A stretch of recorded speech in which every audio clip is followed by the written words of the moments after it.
He was the most powerful man in India. ఇది వినడానికి కొంచెం సినిమా స్టోరీలాగా అనిపించచ్చు, కాకపోతే ఇది ఒక real man story. He is none other than Punjala Shivashankar garu. He was union minister for 10 years.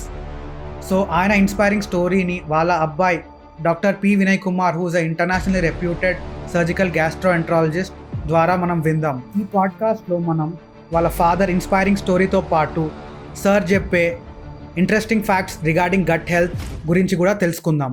So without any delay, let's go into the podcast.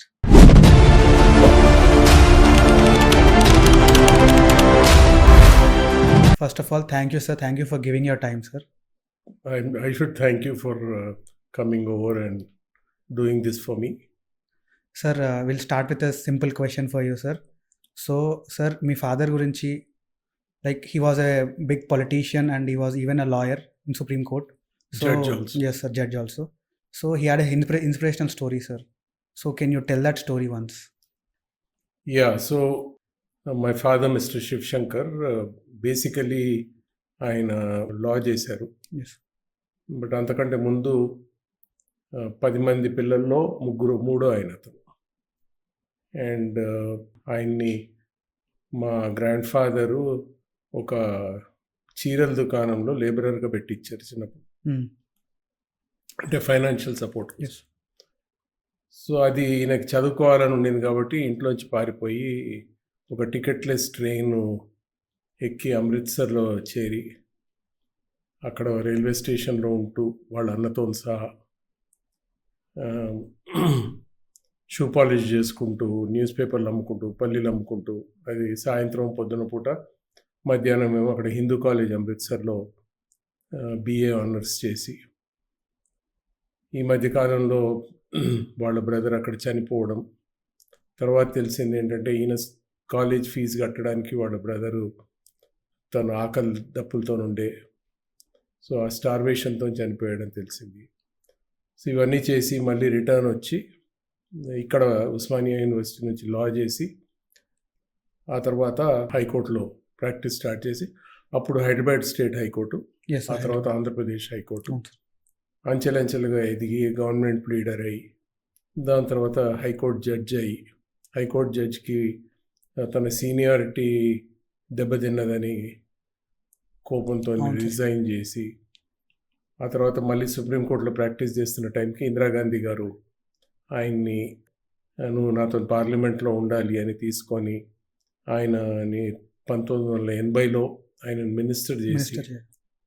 దాని తర్వాత ఆయన ఇందిరాగాంధీ గారికి, రాజీవ్ గాంధీ గారికి చాలా చాలా సన్నిహితంగా పనిచేశారు. Yes, sir. అంటే అప్పుడు పేపర్లలో దేశంలో రెండో మోస్ట్ పవర్ఫుల్ పర్సన్ అని ఎన్నోసార్లు రాశారు. అంటే ఇది విన్నప్పుడు most powerful man after PA prime minister అన్నారు కదా, ఇది విన్నప్పుడు మీరు ఎట్లా ఫీల్ అయ్యారు సార్, మీ ఫాదర్? అంటే యాక్చువల్లీ ఎవరికైనా కొంచెం గర్వకారణమే కదా. Yes sir. చాలా బాగా అనిపించేది. ఆయన మోస్ట్ పవర్ఫుల్ పర్సన్ అన్నది ఒకటైతే, ఆయన చేసిన రిఫార్మ్స్ ఏవైతే వచ్చాయో దాంతో నాకు ఇంకా ఎప్పుడు చాలా గర్వంగా ఉండేది. Yes. ఆయన జుడిషియరీలో ఈ 1950లో సుప్రీంకోర్టు, హైకోర్టు ఫామ్ అవుతే ఇవాళటి వరకు, Yes. ఆ టైంలోనే కాదు ఇవాళటి వరకు, ఒక్క పర్సను జుడిషియరీలో మార్పులు తీసుకొని వచ్చారు, రిఫార్మ్స్ తీసుకొని వచ్చారు, పేద ప్రజల వైపే కానీ లేకపోతే జడ్జిల నిలకడ గురించి కానీ తీసుకొచ్చారంటే అది శివశంకర్ ఒకటే. Yes sir. దానికంటే ముందు, దాని తర్వాత ఇంకెవరు అలాంటి రిఫార్మ్స్ తీసుకురాలేదు. Yes. ఆ తర్వాత బలహీన వర్గాల కోసం ఎట్లయితే తోడ్పడ్డారో ఎస్. జుడిషియరీలో, సమాజంలో కూడా. జుడిషియరీలో అంతకంటే ముందు అంటే 1950లో సుప్రీంకోర్టు ఫామ్ అయితే 80 వరకు ఒక్క బీసీ కానీ ఎస్సీ జడ్జి లేరు సుప్రీంకోర్టు. అవును సార్. వాళ్ళిద్దరినీ శివశంకర్ గారు తీసుకొచ్చారు. ఎస్. ఆ తర్వాత మళ్ళీ 1990లో ఆయన ఎప్పుడైతే మంత్రిత్వం వదిలేశారో 89లో, అప్పటి నుంచి మళ్ళీ 2017 వరకు గవాయ్ అనే ఒక ఆయన అయ్యే వరకు మళ్ళీ ఇంకొక ఎస్సీ కాలేదు. మధ్యలో అయ్యారు జస్టిస్ బాలకృష్ణన్ అని. బాలకృష్ణన్ని కూడా హైకోర్టు జడ్జి చేసింది శివశంకర్ గారి. ఎస్. సో 30 సంవత్సరాలు దానికంటే ముందు 30 సంవత్సరాల తర్వాత ఎస్సీ జడ్జెస్ అన్నది లేరు. బ్యాక్వర్డ్ క్లాస్ జడ్జెస్ అలాగే ఎంతోమంది బ్యాక్వర్డ్ క్లాస్ జడ్జెస్ని మొట్టమొదటి జడ్జిని చేయడమే కాకుండా సుప్రీంకోర్టులో వేరే వేరే రాష్ట్రాల చీఫ్ జస్టిసెస్ని బ్యాక్వర్డ్ క్లాసెస్ని Yes. వాళ్ళందరినీ శివశంకర్ గారు చేశారు. సో అది విన్నప్పుడు నాకు ఇంకా ఎక్కువ గర్వం అనిపిస్తుంది. ఆయన సెకండ్ మోస్ట్ పవర్ఫుల్ కంటే ఇవన్నీ వింటే You feel అవి more ఇంకా proud. ఒక సంతృప్తిని ఇస్తుంది. Yes. నేను చేశారు కదా. సార్ ఇప్పుడు మా మదర్ ఒక మ్యాథ్స్ టీచర్ సార్, అండ్ మా ఫాదర్ ఒక సివిల్ సర్వెంట్. సో మా ఫ్రెండ్స్కి ఎవరికైనా ఇది చెప్తే ఫస్ట్ నన్ను అడిగే క్వశ్చన్, మీరు ఎంబీబీఎస్ ఎందుకు తీసుకున్నావు, మెడిసిన్ ఫీల్డ్కి ఎందుకు వచ్చినావు? Like was your father was a lawyer and a politician, then why did you choose MBBS? Actually నాకు కూడా లాయర్ చేయాలనుండే ఓకే. చాలా ఉండింది. అంటే ఇవాళ రేపు ఏమవుతుందంటే మీరు చూస్తూ ఉంటారు, ఇది ఒక రాజకీయవేత్త కొడుకు రాజకీయవేత్త అవుతున్నాడు, లాయర్ కొడుకు లాయర్ అవుతున్నాడు, Lawyer. డాక్టర్ కొడుకు. అంటే ఇది ఫాదర్స్ ఇన్ఫ్లుయెన్స్ చేసేదానికంటే ఎక్కువ నేను అనుకోవడం ఏంటంటే, చిన్నప్పటి నుంచి ఫాదర్ని చూసి ఒక హీరో వర్షిపింగ్ అయిపోతుంది ఫాదర్ అంటే. నేను ఇప్పుడు మా పెద్దవాడు ఉన్నాడు శాశ్వత్, నాకు తెలుసు చిన్నప్పటి నుంచి డాడ్ నాకు మీ గొంతులాగా వాయిస్ కావాలి అని అనేవాడు. సో అది మరి ప్రాక్టీస్ చేశాడా, అది ఎలాగైందో తెలియదు, కానీ చాలాసార్లు ఈ ల్యాండ్లైన్ ఫోన్స్ ఉన్నప్పుడు, సెల్ ఫోన్ రానప్పుడు నేను ఎత్తితే వాడి ఫ్రెండ్స్ వాడే అనుకొని శాశ్వత్ అని మాట్లాడేశారు. సో అదొక మోల్డింగ్ లాగా అయిపోయింది. సో అలాగా హీరో వర్షిప్లో అలాగ అవుతుంది అనుకుంటున్నాను నేను. ఒక ఫాదర్ ఎలాగో ఎంకరేజ్ చేస్తారు, ఎంకరేజ్ చేయడానికి కారణాలు ఏంటంటే ఒక ప్రాక్టీస్ ఎస్టాబ్లిష్ చేసుకుంటారు. ఒక డాక్టరే కానీ ఒక అడ్వకేటే కానీ ఆ ప్రాక్టీస్ ఎస్టాబ్లిష్ చేసుకున్నప్పుడు అది కొడుక్కి ఇస్తే కొడుకు ఒక రెడీమేడ్ ప్రాక్టీస్ ఉంటుంది కదా. సో అది పాస్ ఆన్ అయిపోద్ది. సో దాంట్లో నేను ఎక్కడ తప్పు అని నేను అనలేదు, కానీ నా దాంట్లో ఏమైందంటే నాకు కూడా చాలా లా చేయాల్సి ఉండేది. మా ఫాదర్కి ఏమో నేను డాక్టర్ చేయాలని. ఓకే. సో నేను ఇన్ఫ్యాక్ట్ ఆయనకి చెప్పకుండా బిఏ జాయిన్ అయిపోయాను ఇంటర్మీడియట్లోనే. ఆయనకు తెలిసి అప్సెట్ అయిపోయి నన్ను తీసుకెళ్ళి ఆ ఎంట్రన్స్ దగ్గర, నేను ఎక్కడ ఎంట్రన్స్ రాయకుండా పారిపోతానేమో అని నేను లోపలికి వెళ్ళే వరకు ఆయన వచ్చి కాలేజ్ బయట కూర్చొని నేను 3 గంటలు ఎంట్రన్స్ రాసే వరకు అక్కడే ఉండి ఆయన నన్ను రాపిచ్చారు ఎంట్రన్స్. నేనేమనుకున్నా అంటే ఈయన నాకు లా చేయాలని చాలా ఉండేది. నేనేమనుకున్నా ఈయన నన్ను లోపల పంపిస్తాడు కానీ పరీక్ష అయితే నేనే రాయాలి కదా అని కొన్ని క్వశ్చన్స్ ఆన్సర్ చేయకుండా వదిలేశాను. అయినా కూడా you got in Osmania. I got into MBBS and I've done it.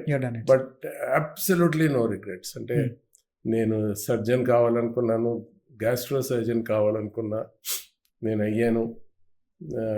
అసలు ఇందులో ఉన్నంత సంతృప్తి ఇంకా దేంట్లో ఉండదని అనుకుంటాను.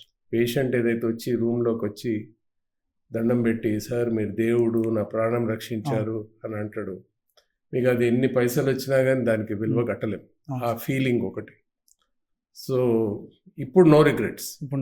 ఇప్పుడు కూడా ఒకటి మళ్ళీ వెనకాల తీసుకెళ్తే లాయర్ చేస్తానేమో, కానీ సర్జరీ మాత్రం నాకు చాలా సాటిస్ఫాక్షన్, చాలా అంటే చాలా. సార్ మీరు ఎంబీబీఎస్ చేస్తున్న టైంలో మీ ఫాదర్ అంటే యూనియన్ మినిస్టర్ ఉండే సార్ అప్పుడే. సో ఆయన పొలిటికల్ ఇన్ఫ్లుయెన్స్ మీ కెరీర్ పైన ఎప్పుడైనా పడ్డదా? అంటే నేను ఎంబీబీఎస్ జాయిన్ అయినప్పుడు ఆయన యూనియన్ మినిస్టర్ కాదు, ఎంపీ కూడా కాదు. ఓకే. ఆయన అయింది 79లో ఎంపీ అయినారు. 80లో 2 year MBBS path. 2 years MBBS path ఏంటంటే లేదు, నా పైన ఏమీ ఇన్ఫ్లుయెన్స్ పడలేదు ఆయనది. ఓకే. ఆయన పైన ఆయన చేసుకుంటుండే, నా పని నేను చేసుకుంటుండే. మా బ్రదర్ పాలిటిక్స్లో ఉండే. సో ఎవరన్నా వచ్చి నన్ను పొలిటికల్గా ఏమన్నా హెల్ప్ అడిగితే మా బ్రదర్ దిక్కు పంపించేసేవాడు. ఓకే. ఏ హెల్ప్ అడిగినా కానీ, ఏ సాయం అడిగినా కానీ. ఎందుకంటే నాకు అసలు నేను ఇక్కడ ఉండి, అంటే మీరు కూడా ఎంబీబీఎస్ చేశారు కాబట్టి అది ఎంత చదవాలి మీకు తెలుసు. అవును సార్, అవును. సో నేను అదొకటే ఫోకస్తో ఉండే. Hmm. ఎవరు వచ్చినా ఇంకా వాడికి ఉపయోగపడుతుంది కదా అని ఏదైనా జాబ్స్ కోసం ఎవరు వచ్చినా వాడి దగ్గర పంపించేవాడిని. అట్లా నాకు తెలిసి నాకు క్లోజ్గా ఉన్న మనుషులు మా బ్రదర్కి ఎక్కువ క్లోజ్ అయిపోయారు, ఎందుకంటే వాడు హెల్ప్ చేస్తూ ఉండేవాడు వాళ్ళకి పొలిటికల్లీ వాడికి హెల్ప్. సో నా పైన అలాగా ఆయన ఆ మినిస్ట్రీ అది నా పైన ఎప్పుడు ఇన్ఫ్లుయెన్స్ పడలేదు. సార్ మీరు ఎంబీబీఎస్ ఎంట్రన్స్ రాసింది 1978లో సార్. సో 77లో. సో అప్పటికి ఇప్పటికి there is a lot of change. అంటే అప్పటికి ఇప్పటికి ఏం చేంజ్ అయింది అనుకుంటున్నారు సార్ మీరు? అంటే ఎంట్రన్స్ ఎగ్జామ్ లైక్ టఫ్ పెరిగిందా లేదా ఇప్పుడు ఈజీ అయిందా? ఇప్పుడు అంటే కాంపిటీషన్ అది ఎట్లా చెప్పాలి నేను, అంటే చెప్పడం కష్టం కదా, ఎందుకంటే నేను 10 సంవత్సరాల తర్వాత మళ్ళీ ఎంట్రన్స్ రాసి లేకపోతే మళ్ళీ ఇంకో 10 సంవత్సరాల తర్వాత రాస్తే ఇప్పటికి దానికి కంపేర్ చేయొచ్చు. Okay sir. సో నేను ఎప్పుడు అంటే ఒకవేళ కానీ నేను ఇప్పుడు పేపర్లు చూసినా అనుకోండి ఎట్లున్నాయి అన్నది, మరి ఆ పేపర్ లీక్ అయినట్టు కదా. అది కరెక్టే సార్. అది లోపలనే అయిపోతుంది. అది వాళ్ళే క్వశ్చన్ పేపర్ మీకు ఇస్తారు, క్వశ్చన్ పేపర్ తీసుకుంటారు, ఆబ్జెక్టివ్ టైపు మీరు రాసేస్తారు. సో ఇప్పుడు ఎటువంటి క్వశ్చన్స్ వస్తున్నాయి అన్నది నాకు తెలియదు, బట్ సేమ్ కదా, బయాలజీ, ఫిజిక్స్, కెమిస్ట్రీ అవే ఉంటాయి. అందులో రీసెంట్ అడ్వాన్సెస్ వచ్చిండొచ్చు, మీకు ఆ రీసెంట్ అడ్వాన్సెస్లో క్వశ్చన్స్ అడిగిండొచ్చు. ఒక్క చేంజ్ ఇన్ ఎంబీబీఎస్ కోర్స్ ఏమైందంటే మాకు పీపీసీ అని ఉండే, ప్రీ ప్రొఫెషనల్ కోర్స్. మేము ఎంట్రన్స్ ఇచ్చినాక మా 1 year సీనియర్స్ 1 year పీపీసీ చేసారు. 1 year పీపీసీ అంటే దాంట్లో ఇంగ్లీషు, ఫిజిక్స్, బయోకెమిస్ట్రీ, మ్యాథ్స్ ఉంటుంది. This was included into MBBS. Okay.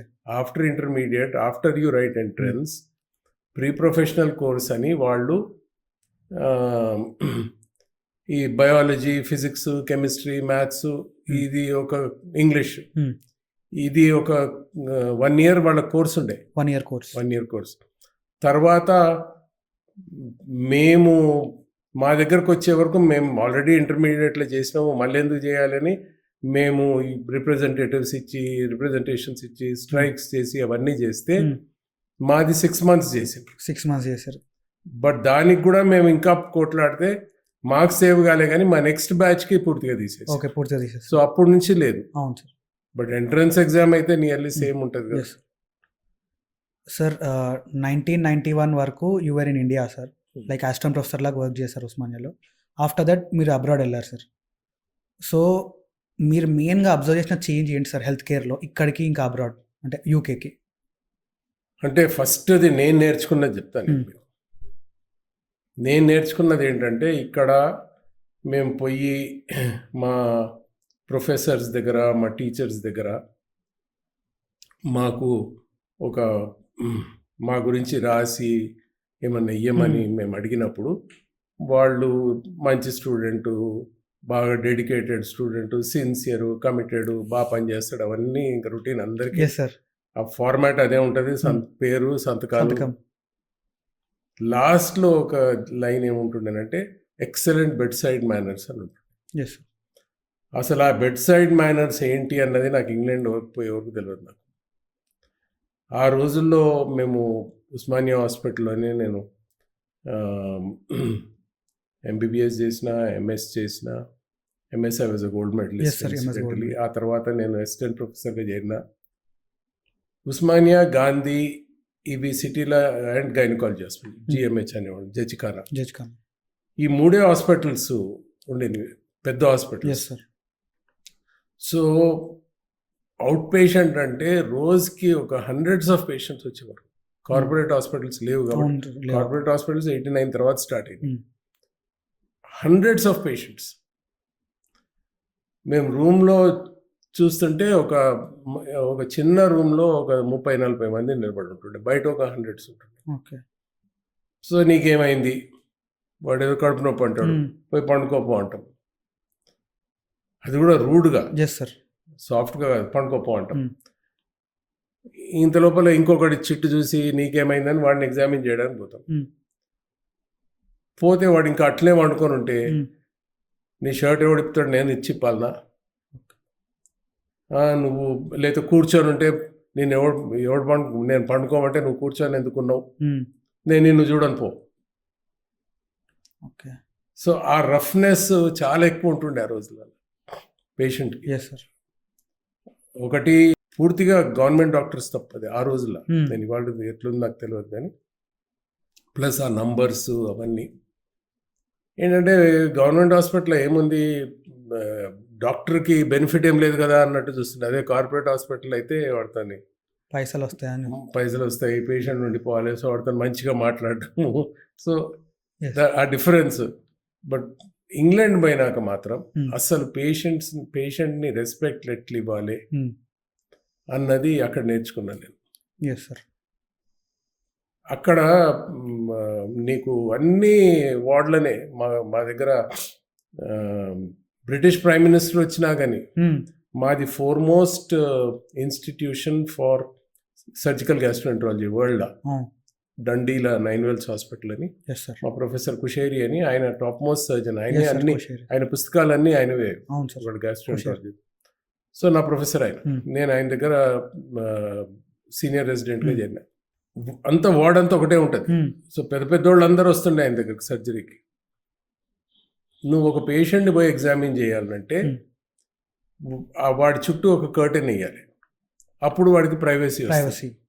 నీకు స్పెషల్ రూమ్స్ అన్నవి ఉట్టి హైలీ ఇన్ఫెక్టెడ్ పేషెంట్స్, వేరే వాళ్ళని HIV కానీ వేరే వాళ్ళని ఇన్ఫెక్ట్ చేసే ఛాన్సెస్ ఉన్న పేషెంట్స్కే స్పెషల్ రూమ్స్ ఇస్తాం. అదర్వైజ్ ఎవ్వరు రాని వాళ్ళకి జనరల్ వార్డ్ లాగానే. అండ్ ఈ కర్టెన్ డ్రా చేయాలి. ఆ కర్టెన్ డ్రా చేసే ముందు మేము వాడిని అడుగుతాం, వాడిని విష్ చేసి నీ చుట్టూ కర్టెన్ డ్రా చేయబోతున్నా, నీకేమైనా అబ్జెక్షనా? దాని తర్వాత would you mind if I examine you, can you please unbutton yourself. So ఇవన్నీ వాడిని. సో ఆ బెడ్ సైడ్ మేనర్స్ అంటే ఇదా అన్నది నాకు అక్కడ పోతే అర్థమైంది. ఇంగ్లాండ్ ఇక్కడ మాత్రం అసలు నేను కూడా చాలా రఫ్గా ఉంటుండే పేషెంట్స్తో. ఇవాళ వచ్చిన రిఫైనింగ్ అంతా నాకు ఇంగ్లాండ్ నేర్చుకున్నాను. ఎంతవరకు అంటే నేను అక్కడ ఎగ్జామ్ ఇచ్చినప్పుడు నేను ఫెయిల్ అయినా ఫస్ట్ టైం. ఓకే. నేను గోల్డ్ మెడలిస్ట్ని కదా, నాకు అంత వస్తుంది కదా అనుకొని పోతే నేను ఫెయిల్ అయినా. ఫెయిల్ అయితే తర్వాత మా ప్రొఫెసర్ని అడిగిన, ప్రొఫ్ నేను అంతా బాగా రాసిన అంతా చేసిన, నేను ఎందుకు ఫెయిల్ అయినా అంటే తను కనుక్కొని చెప్పింది ఏంటంటే, నువ్వు పేషెంట్కి క్లినికల్స్లా వాడు లాస్ట్ 2-3 బటన్స్ పెట్టుకునే ముందు నువ్వు వాడికి కర్టెన్ రీడ్రా చేసేసినావు. ఓకే.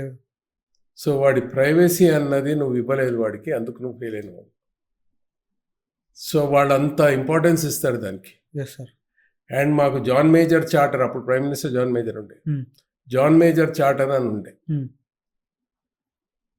ఆ జాన్ మేజర్ చార్టర్లా ఈచ్ పేషెంట్కి 25 minutes మినిమం నువ్వు మాట్లాడాలి, ఎగ్జామిన్ చేయాలి. 25 minutes మాట్లాడి ఎగ్జామిన్. ఇంతే పేషెంట్స్కి అపాయింట్మెంట్స్ ఇవ్వచ్చు. ఈచ్ పేషెంట్తో నువ్వు 25 నిమిషాలు మాట్లాడాలి. నువ్వు అంతా నేను మాట్లాడేసినా చెప్పేసినా అనుకొని పేషెంట్ని 22-23 minutes తర్వాత పంపించేస్తే, నాకు డిపార్ట్మెంట్ ఆఫ్ పర్సనల్ నుంచి నెక్స్ట్ డే నాకు క్వశ్చనర్ వచ్చింది, you have spoken to the patient only for 22 minutes. Okay. When you are supposed to speak for 25 minutes. So నేను ఇంకేం మాట్లాడాలి, వాడు ట్రీట్మెంట్ అంతా చెప్పినా ఇంకేముండే అనుకుంటుంటాను నేను. బట్ పేషెంట్ వెళ్ళి చెప్పిండాడు, ఆర్ నర్సు ఎవరు వాళ్ళు రికార్డ్ చేస్తుంటారు. సో అది నేను రీసెంట్గా ఒక పేషెంట్ ఇక్కడనే చూసినాను, చాలా పెద్ద గ్యాస్ట్రోఎంట్రాలజిస్ట్ దగ్గరికి పోయినాము అని అన్నారు. పోయి దాని తర్వాత నా దగ్గరికి సర్జరీకి వచ్చిండ్రు. నేను అక్కడ కూడా సర్జరీస్ చేస్తారు కదా, ఎందుకు చేసుకోలేదు అంటే పేషెంట్ ఏమన్నాడంటే, సార్ మేము 4 పోయినాం సార్ ఆయన అక్కడికి, నేను నా వైఫ్ నా పిల్లలు 2 4 పోయినాం. పేషెంట్ కూడా సర్జనే. 4 పోయినాము. నాకు ఇచ్చిన టైంలో ఆయన మా 4 అసలు పేషెంట్ ఎవరో ఆయనకు తెలుసోలేదో తెలియని పరిస్థితి ఉండే. పేషెంట్కి సరిగ్గా టైం ఇవ్వలేదు, అంత మినిమం టైం కూడా ఇవ్వలేదు.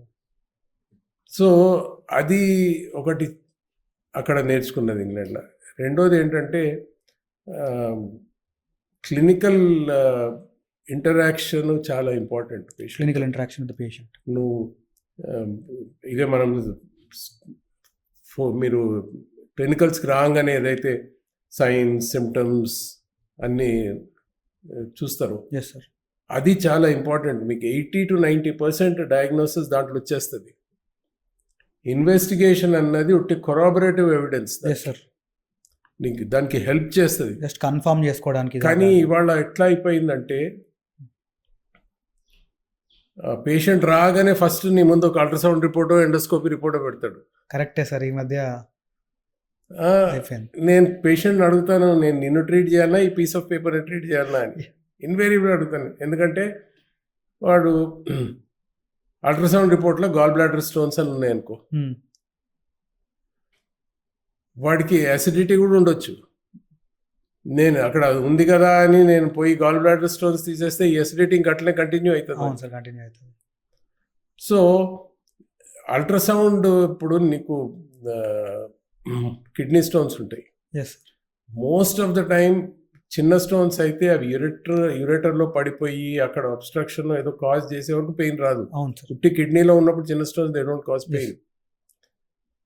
బట్ వాడికి యాసిడిటీతో వచ్చిన పెయిన్, ఆ స్టోన్స్ చూపించిపోయి దాన్ని ట్రీట్ చేయించేసుకుంటే ఇదైతే కంటిన్యూ అవుతుంది.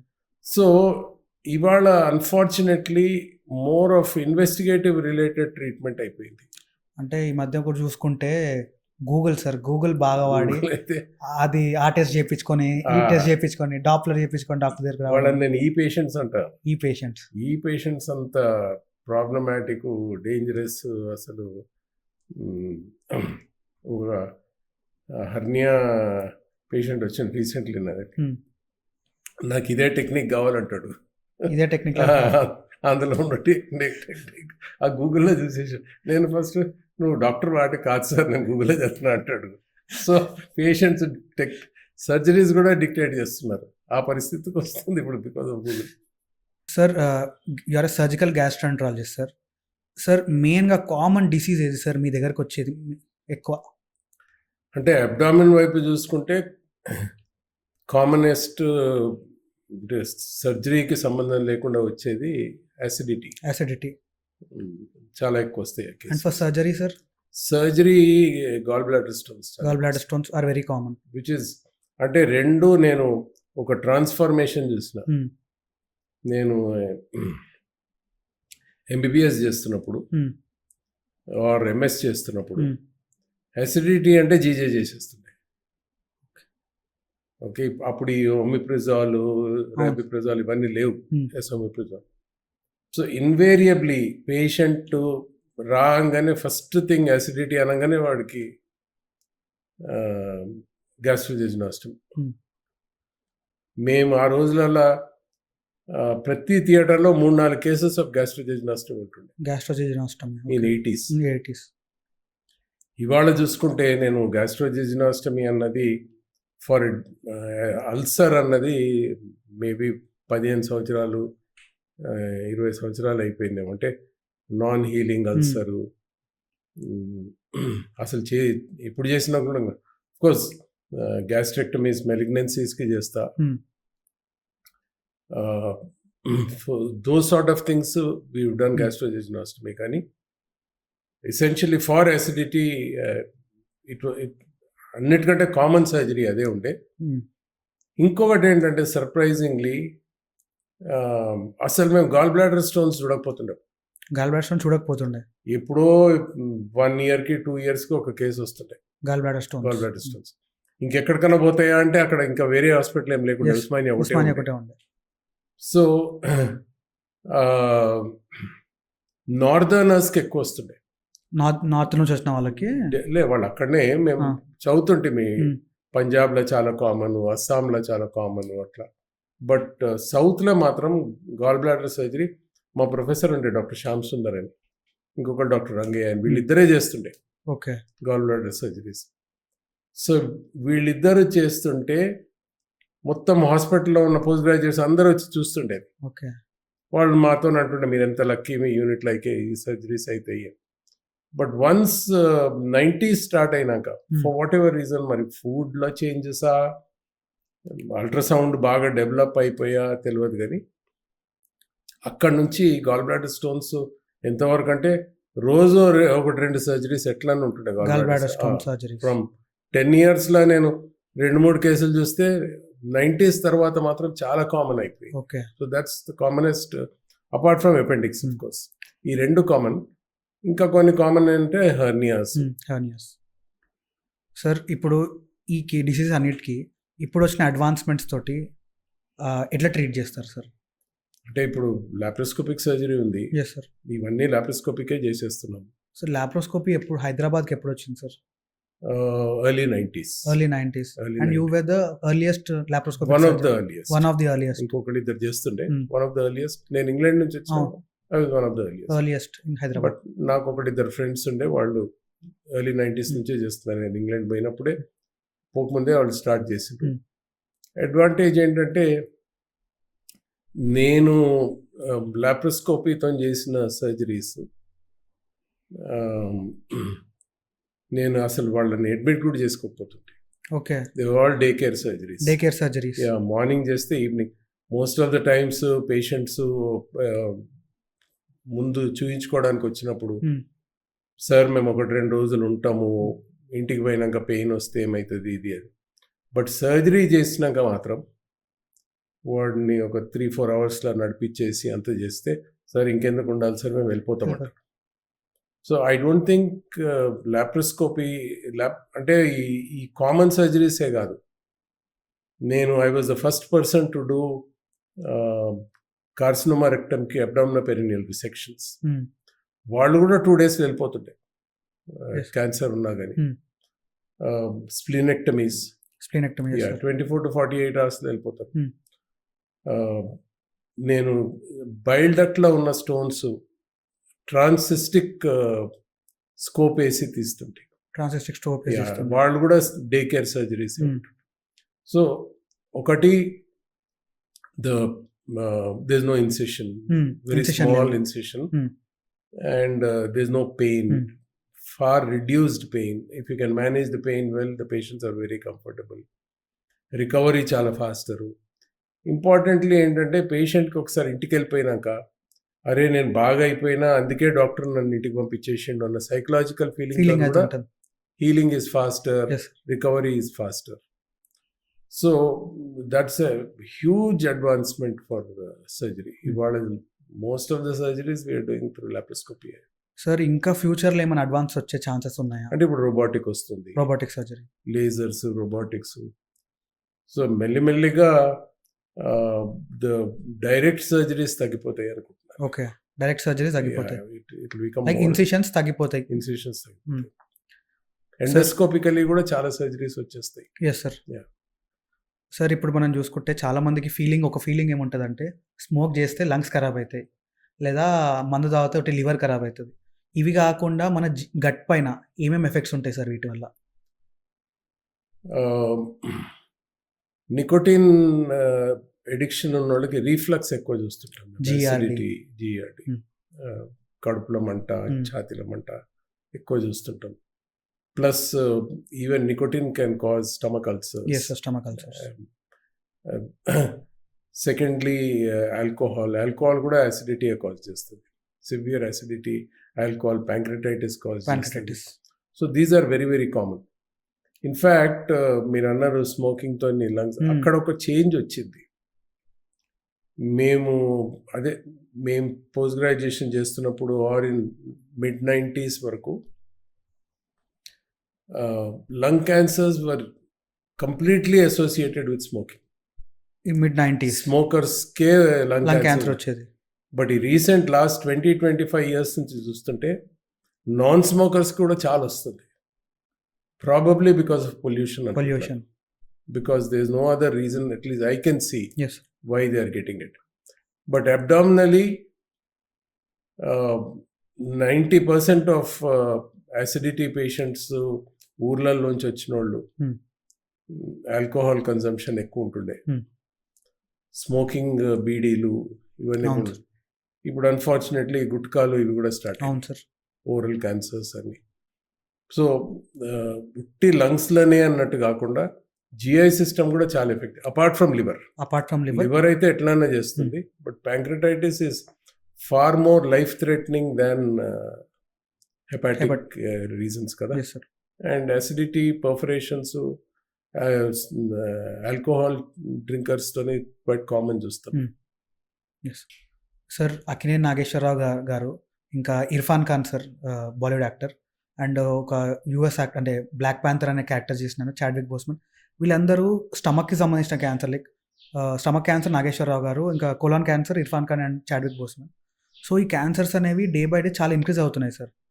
సో ఇవి ఎందుకు ఇంక్రీజ్ అవుతున్నాయి, అండ్ ఎట్లా మనము ముందే తెలుసుకోవచ్చు లైక్ క్యాన్సర్ కాజింగ్ ఏజెంట్స్ని? అంటే ఒక క్లారిఫికేషన్ ఇస్తాను. ఇర్ఫాన్ ఖాన్ ఒక్కడు మాత్రం it was a neuro endocrine tumour. Yes sir. It was a GI, కడుపుకు సంబంధించిన న్యూరో ఎండోక్రైన్ ట్యూమర్ ఉండే. దాని తర్వాత అతను కీమోథెరపీ అవన్నీ తీసుకున్నప్పుడు ఇమ్యూన్ రెస్పాన్స్ అన్ని తగ్గినప్పుడు కొలైటిస్ వచ్చింది. Colitis. He died because of colitis. Okay sir. Colonic infection. But అంటే నాగేశ్వరరావు గారు కాదు, చాలామంది జిఐ క్యాన్సర్స్ ఏంటంటే colonic cancers especially. Colonic cancers రెండు రకాలు వస్తాయి. డీనోవో అంటే వాటే వస్తాయి, లేకపోతే జెనెటిక్. ఓకే. సో ఈ ప్రికాషనరీ థింగ్స్ ఏదైతే ఉన్నాయో, ఇప్పుడు ఇంగ్లాండ్లోనేమో, యుఎస్లో ఆఫ్టర్ 40 జనరలీ అందరికీ కొలనోస్కోపీ అడ్వైజ్ చేస్తారు.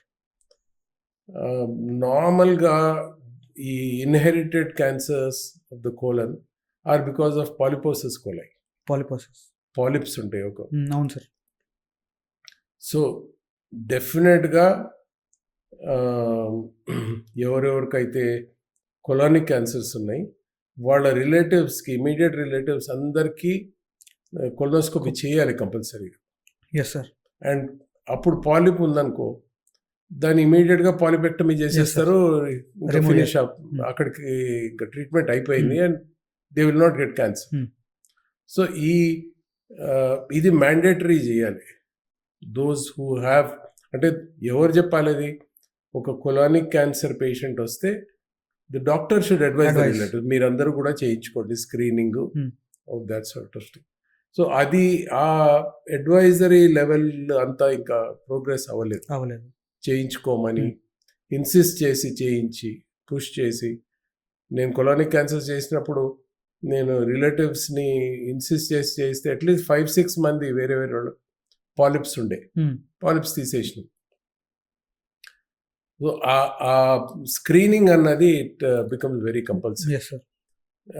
ప్లస్ ఇవాళ జెనెటిక్ స్క్రీనింగ్ కూడా చాలా అవసరం అవుతుంది. ఇప్పుడు మీకు ఒక యుఎస్ అమెరికన్ యాక్ట్రెస్ వాళ్ళ మదర్కి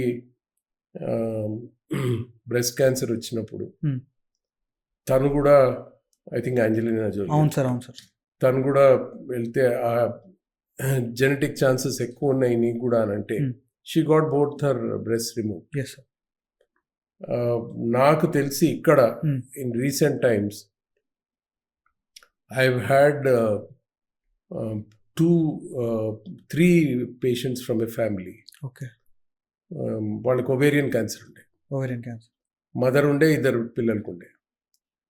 సో వాళ్ళ పిల్లలకి జెనెటిక్ స్క్రీనింగ్ చేస్తే అందులో ఒకరికి హై ఛాన్సెస్ అని వచ్చింది. So that patient underwent total abdominal hysterectomy with ovaries removed and things. So ఈ స్క్రీనింగ్ అన్నది చాలా important. Unless we do the screening we cannot prevent those cancers, and these are all preventable cancers. Especially colonic cancer is very, very easily preventable if the screening is done. Yes sir. Sir చాలా professional talk అయిపోయింది sir. So sir ఇప్పుడు మనం గవర్నమెంట్లో చూసుకుంటే చాలా schemes ఉన్నాయి sir, అంటే ఫ్రీగా ఆపరేషన్స్, ఆరోగ్యశ్రీ ఉంది. So why are people choosing private over government? నేను ఇంతకుముందు చెప్పాను, నేను అంటిల్ 1989 కార్పొరేట్ హాస్పిటల్స్ లేవు. సో ఏ మంత్రి ఎవరైనా కానీ గవర్నమెంట్ హాస్పిటల్కే పోవాలి. నాకు బాగా జ్ఞాపకము. మా ప్రొఫెసర్ ఎవరు ఇప్పుడే డాక్టర్ శ్యామ్ సుందర్ అని చెప్పి, ఎస్ సార్, శ్యామ్. ఆయన ఒక పర్టికులర్ కిడ్నీ ప్రాబ్లంకి చాలా ఎక్స్పర్ట్ ఉండే. Yes sir. సో ఆ టైంలో Shankar Dayal Sharma as vice president ఈయన దగ్గరకు వచ్చి చేసుకొని పోయాడు ఆల్ ఇండియా. ఓకే. మరి అక్కడ ఎయిమ్స్ ఉండే అన్నీ ఉండే, బట్ ఇక్కడికి వచ్చి చేసుకొని పోయాడు. ఏంటంటే బికాజ్ వీళ్ళందరూ ఇంకో చాయిస్ లేదు, గవర్నమెంట్ హాస్పిటల్కే పోవాలి కాబట్టి గవర్నమెంట్ హాస్పిటల్స్కి ఫైనాన్సెస్ బాగా వస్తుండే. అవును సార్. సో ఫుల్లీ ఎక్విప్డ్ ఉంటుండే గవర్నమెంట్ హాస్పిటల్. Hmm. ఇవాళ గవర్నమెంట్ హాస్పిటల్ ఫుల్లీ ఎక్విప్డ్ ఉందా లేదా అన్నది మీరే చెప్పాలి నాకు. ఓకే, నా ఇవాళ ఎక్విప్డ్ ఎందుకు లేదంటే నాకు నా ఓన్ రీజనింగ్ ఒకటి ఉంది. Yes. ఇవాళ most important thing in the world is for Indians, మనకు కూడా politics is the most important. Yes sir, politics is the most.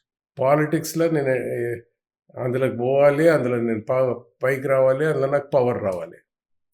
Okay, not service. Yes sir. ఇంతకుముందు నేను 10-15 years బ్యాక్ పాలిటీషియన్ బయోడేటా ఎక్కడికైనా పంపిస్తే profession అంటే public service అని రాస్తుంది. అవును సార్. ఇవాళ రేపు అంతా కాంట్రాక్టరు, ఇన్ఫ్రాస్ట్రక్చర్ ఇండస్ట్రీస్ ఇవే ఉంటున్నాయి. సో ఏది చూసినా దీంట్లో నాకు క్రెడిట్ వస్తుందా లేదా, ఓకే, నాకు బెనిఫిట్ వస్తుందా లేదా. కార్పొరేట్ హాస్పిటల్స్ వాళ్ళు ఇవాళ మీరు iPhone 13, 14, 15 వాడుతుంటే నిజంగా కూర్చొని చూస్తే 13కి 15కి డిఫరెన్స్ ఏముండదు. Correct sir. బట్ ఏంటంటే ఆ 15 అన్నది మోర్ రీసెంట్ అనగానే కొనేసుకుంటాం. అవును సార్. సో కార్పొరేట్ హాస్పిటల్స్ వాడు నాకు పైసలు ఎట్లా వస్తాయి. But most important thing is money. No credibility, credit ఇంకేం లేదు, మనీ వస్తుందా లేదు. సో అట్లనే MRIs టెస్లా 4, టెస్లా 5కి డిఫరెన్స్ ఏమి ఉండదు. కానీ టెస్లా 5 రాగానే ఎందుకు కొంటాడంటే అడ్వర్టైజ్మెంట్ చేస్తాడు, నా దగ్గర టెస్లా 5 ఉంది. డయాగ్నోస్టిక్ సెంటర్ బయట కూడా అది రన్ అవుతుంటుంది బోర్డు ఇట్లా టెస్లా 3T అని. సో వేరస్ పాలిటీషియన్కి నాకు దీంట్లో పేరు వస్తుందా లేదా, అదే ఉంటుంది. నాకు దానివల్ల నాకు ఓట్స్ వస్తున్నాయా లేదా. సో ఒక గవర్నమెంట్ హాస్పిటల్ని ఫుల్లీ ఎక్విప్ చేసేసిండు అనుకోండి, అన్ని ఇన్ఫ్రాస్ట్రక్చర్ ఉంది, పేషెంట్ అడిగిపోతాడు, వాడి లైఫ్ సేవ్ అవుతుంది. సేవ్ అయినప్పుడు వాడు బయటకు వస్తున్నప్పుడు ముఖ్యమంత్రి దేవుడు ఇవన్నీ పెట్టిండు అందుకోసం నేను సేవ్ అయినా అనడు, డాక్టర్ దేవుడు అంటాడు. అంటే నువ్వు చేసిన దానికి క్రెడిట్ ఎవరికో పోతుంది. ఒక ఎగ్జాంపుల్ చెప్తాను. కేసీఆర్ గర్భిణీ స్త్రీలు గవర్నమెంట్ హాస్పిటల్కి పోతే వాళ్ళకి వాళ్ళ కడుపులో ఉన్న బిడ్డకి లైఫ్ రిస్క్ అని చెప్పి వాళ్ళు ప్రైవేట్ హాస్పిటల్స్ అప్పులు చేసి ప్రైవేట్ హాస్పిటల్లో పోయి డెలివరీ చేసుకుంటున్నారు. కేసీఆర్ ఏమన్నాడు, వాళ్ళు ఎందుకు పోతున్నారు ఇక్కడ, గవర్నమెంట్ హాస్పిటల్కి ప్రైవేట్ హాస్పిటల్కి డిఫరెన్స్ ఏముంది, ఇన్ఫ్రాస్ట్రక్చర్ లేకపోవడమే. నీకు ఇన్ఫ్రాస్ట్రక్చర్ ఉంటే ఒక గవర్నమెంట్ హాస్పిటల్ ఏ కార్పొరేట్ హాస్పిటల్తో కంపీట్ చేస్తుంది అన్న దానికి ఎగ్జాంపుల్ నిమ్స్. నీకు వెల్లోర్ హాస్పిటల్ కానీ లేకపోతే ఎయిమ్స్ కానీ ఇవన్నీ they are internationally renowned because every sort of equipment ఉంది. అయితే కేసీఆర్ ఆ దాంట్లో ఇన్ఫ్రాస్ట్రక్చర్ లేనందుకు పోతలేరు. సో నేను ఆ ఇన్ఫ్రాస్ట్రక్చర్ అక్కడ క్రియేట్ చేస్తా అని అన్నాడు. ఏమంటాడు, మీరు పోయి గవర్నమెంట్ హాస్పిటల్ ప్రసవిస్తే మీకు ఒక కేసీఆర్ కిట్ ఇస్తా. ఆ కిట్లో ఏముంటుంది, 13,000 రూపీస్ ఉంటుంది. దానికి అందరు ఎగబడిపోయి అక్కడ డెలివరీ చేస్తారు. ఎంతోమంది సెప్సిస్ వచ్చి చనిపోయారు. పెద్ద మనిషికి ఏంటి, చనిపోయిన వాళ్ళు ఎట్లనో ఓటేయరు, మనకేం చాలా క్రూడ్గా చెప్తున్నాను. కానీ చనిపోయిన ఇన్సిడెన్సెస్ ఉన్నాయి, ఇన్ఫ్రాస్ట్రక్చర్ ఉండి చనిపోతుంది. కానీ ఎవరైతే బతుకున్నారో వాళ్ళు 13,000 తీసుకున్నప్పుడు అప్పుడు ఎవరిని గుర్తు చేసుకుంటారు, ఇక డాక్టర్ గుర్తురాడు వాళ్ళకి, కేసీఆర్ గుర్తొస్తాడు. సో గవర్నమెంట్ పైసలు ఇచ్చి ఓట్లు కొనడం అంటే ఏదన్నా నాకెట్లా క్రెడిట్ వస్తుంది, నాకెట్లా బెనిఫిటే. Hmm. ఒక లెటర్ రాసిండు గవర్నమెంట్ ఎలక్షన్ కమిషన్కి, మీరు దుబ్బాకల మీరు బస్సు మా కార్ లాంటి గుర్తులు ఇవ్వకండి. Okay. Bus, tractor, bulldozer, camera, TV, పల్లకి, రొట్ల కర్ర. మీరు ఒక దుబ్బాక బై ఎలక్షన్లో ఒక అనామకుడు, వాడి పక్కింటోడికి కూడా వాడు తెలియదు, Hmm. నాగరాజ్ అనేవానికి మీరు రొట్ల కర్ర ఇస్తే వాడికి 3,000 ఓట్లు వచ్చినాయి. వాడు కారు అనుకొని అది వేసిండ్రు, కార్ అనుకొని రొట్ల కర్ర రొట్ల కర్ర వేసిండ్రు. అదే వానికి ఇవ్వకపోయినుంటే మాకు 3,000 వస్తుండే, మేము 1,400తో ఓడిపోకుండా మేము 1,500తో గెలుస్తుండే. గెలుస్తుండే. నువ్వు ఎలక్షన్ కమిషన్కి లెటర్ రాస్తావు, నువ్వు కోర్టుకి కేసు వేస్తావు, ఇవి ఇవ్వద్దని వాళ్ళిద్దరు కొట్టేసారు. కేసు కొట్టేసారు. అసలు ఒక మనిషికి ఒక రూల్ చేస్తున్న మనిషికి ఎంత సిగ్గుండాలి. నా దగ్గర ఉన్న ప్రజలకి కార్కి కెమెరాకి గుర్తు డిఫరెన్స్ తెలియదు, కార్కి టెలివిజన్కి డిఫరెన్స్ తెలియదు, మీరు అది ఇవ్వకండి అని అంటాడా? మా వాళ్ళకి ఆ చదువు చెప్పి ఇవన్నీ డిఫరెన్సెస్ వచ్చేటట్టు నేను చూసుకుంటా అంటాడా? లేకపోతే మీరు ఈ గుర్తులు సిమిలర్ గుర్తులు ఇవ్వకండి అంటాడా? చదువు చెప్పాలి సార్. చదువు చెప్తే ఏమవుతుంది, వాడికి తెలివి వచ్చి ఓటు ఎక్కడ వేయాలి ఆలోచించి ఓటేస్తాడు. వాడు చదువు రానంత వరకు గుర్తులు చూసి ఓటేస్తాడు. సో ఏదన్నా అన్ఫార్చునేట్ థింగ్. సో ఇప్పుడు నేను చెప్పినట్టు గవర్నమెంట్ హాస్పిటల్లో ఇన్ఫ్రాస్ట్రక్చర్ లేదు. ఇన్ఫ్రాస్ట్రక్చర్ లేదు సార్, నిజంగానే లేదు. సో ఆ ఇన్ఫ్రాస్ట్రక్చర్ లేకపోయినా కానీ ఏం పర్లేదు, ఆరోగ్యశ్రీ ఇచ్చేస్తాము. వాడు పోయి ఆరోగ్యశ్రీ అపోలో హాస్పిటల్లో ఆరోగ్యశ్రీ తెచ్చుకుంటే, అరే నా ముఖ్యమంత్రి వలన నేను అపోలో హాస్పిటల్లో నేను ట్రీట్మెంట్ పొందిన, ముఖ్యమంత్రిని జ్ఞాపకం చేసుకుంటాడు. సో మనకి ఇక్కడ మనకి ఓట్లు ఎట్లా వస్తాయని ఆలోచిస్తున్నారు కానీ గవర్నమెంట్ డెవలప్ బియాండ్ దాట్ అసలు ప్రజల లైఫ్ చేంజ్ ఎట్లా చేయాలి అన్నది ఆలోచిస్తలేరు, తడతలేదు. అంటే ఇప్పుడు నువ్వు స్టార్టింగ్లో క్వశ్చన్ అడిగినావు, మీ ఫాదర్ లాయర్ కదా, మీరు ఎందుకు, ఇది ఆ చాయిస్ నాది ఉండే, నేను చేసిన. బట్ నువ్వు పేద ప్రజలకు ఆ చాయిస్ ఇస్తున్నావా? లేవట్లేదు. నువ్వు ఏ ఊర్లకు పో, మీరు రూరల్ బ్యాక్గ్రౌండ్ ఉంటే మీది, అక్కడ పోయి చూడండి, గొర్రెలు కాపరి వాని గొర్రెలు మేతకు తీసుకుపోతుంటే వాని 2 సంవత్సరాల కొడుకు కూడా బరి బత్తలు ఒక్కటే పట్టుకొని వాడిని అనుకుంటాడు. వాడు ఏమనుకుంటుండు, మా నాయనది ఇదే ప్రొఫెషన్, నాది ఇదే ప్రొఫెషన్ కావాలి, రేపు పొద్దున అదే అవుతుంది.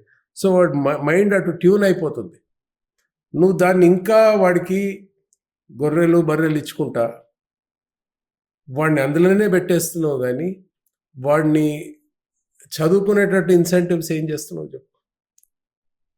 వాడికి దాని నుంచి మూవ్ అయిపోయి వాడు రేపు పొద్దున్న అదే బర్రెలు అదే కులవృత్తి చేసుకుంటుండొచ్చు ఒక యాదవుడు. కానీ చదువుకోనోడు ఈ రెగ్యులర్గా తీసుకుపోయి మేత వేసి దాంట్లో 2 లీటర్లు పాలు తీస్తే, వీడు చదువుకుంటే వాడు తెలివి ఉపయోగించి ఏం మేత వేస్తే అది 10 లీటర్లు ఇస్తుంది ఆలోచిస్తాడు కదా వాడు. అవును సార్. సో ఫస్ట్ చదివి వాడిని, వాడు ఎక్కడ దాకా చదువుకుంటాడు చదివించి దాని తర్వాత వాడిని కులవృత్తులలో ఎంకరేజ్ చేయి కావాలంటే. కానీ నువ్వు అది అక్కడ దాకా రానియకుండానే నువ్వు అని ఆపేస్తున్నావు. సో బేసికలీ అన్ని ఓట్ల దిక్కే కదా, గొర్రెలు బర్రెలు ఇస్తా పోతుంటే వాడు మాకు ఓట్లు వేస్తూ ఉంటాడు. ప్రజలు కూడా తెలివైన వాళ్ళు అయిపోయింది అనుకో. ఇది ఎలక్షన్ రాగానే అది అయిపోయింది, నువ్వు ఇచ్చేసినావు, ఇప్పుడు కొత్తగా ఏమి ఇస్తావు అని చెప్పి అంటున్నారు వాళ్ళు కూడా. నువ్వు నెక్స్ట్ ఏంటి చెప్పు, అది నీ పైసలు ఇచ్చినావు, నువ్వు గవర్నమెంట్ పైసలు ఇచ్చినావు అంటున్నారు. సార్ మన దగ్గర ప్రైవేట్ హాస్పిటల్స్ చాలా ఎక్కువై ఉన్నాయి సార్. సార్ అయినా కూడా కొంతమంది సెలబ్రిటీస్ చూస్తాం సార్, ఫారెన్ వెళ్ళి ట్రీట్మెంట్ చేసుకొని వస్తారు. ఇట్లా ఎందుకు అవుతుంది మన దగ్గర లేకనా? వాళ్ళ దగ్గర తగ్గిపోయినాయి యాక్చువల్లీ సెలబ్రిటీస్ చాలా మటుకు. ఇప్పుడు సెలబ్రిటీస్ ఏదైతే ప్రైవసీ కావాలనుకుంటారు, ఇవాళ రేపు ఈ ఈస్థెటిక్ సర్జరీ కాస్మెటిక్ సర్జరీ ఎక్కువైపోయింది. అటువంటి వాటికే ఫారెన్ పోతున్నారు. కానీ అది బెస్ట్ ఎక్కడ అంటే అది మళ్ళీ చేసుకోలేము కదా. సో చాలామంది బ్రెజిల్ పోతున్నారు, చాలామంది టర్కీ పోతున్నారు for cosmetic surgery. Cosmetic surgeries but regular surgery మాత్రము క్వైట్ ఎ లాట్ ఆఫ్ అంటే ఏది బెస్ట్ ప్లేస్ చూసుకొని వెళ్తున్నారు. అంటే వేరే స్టేట్స్లో ఉన్నా కానీ ఆ స్టేట్కి పోతున్నారు. Yes sir. But within the country in fact బయట కంట్రీస్ నుంచి మన దగ్గరికి ఎక్కువ వచ్చేస్తారు. మనకు major advantage population. Yes sir.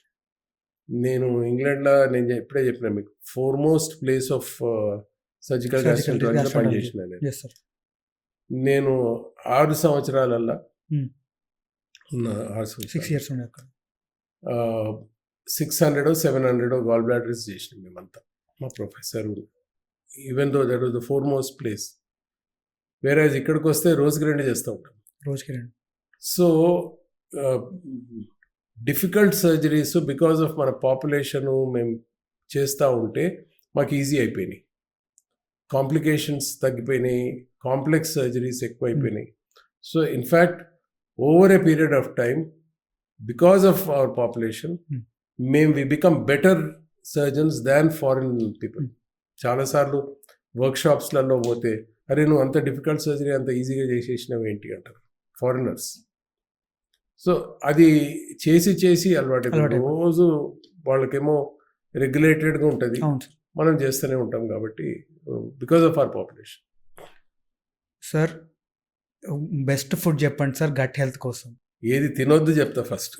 అంటే ఈ మధ్య ఎస్పెషలీ మీరు ఈ most of the foods which this coming generation is eating is what should not be eaten.